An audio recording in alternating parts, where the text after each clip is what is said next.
आता आम्ही एकविरेला आलेलो आहोत आणि इथे आम्ही आता रूम घेतलेला आहे. रात्री इथे झोपलो होतो.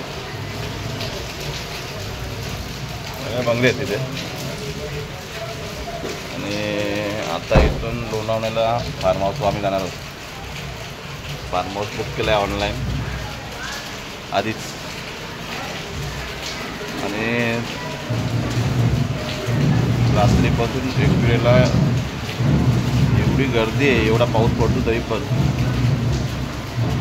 रूम भेटत नव्हता आम्हाला. भेटला आणि एकदम चांगला भेटला. मेन रूम छोटा असू दे पण तो साफ पाहिजे, तेव्हा त्याला बरं वाटतं राहण्यासाठी. स्वच्छता पाहिजे, मेन स्वच्छता. आणि तसाच रूम भेटला. आता आम्ही इथून निघू, एकदा 11 वाजले असतील. तिथून आम्ही निघू लोणावळ्याला रात्री वस्तीला राहू. फार्म हाऊस घेतला आहे. चला बाय.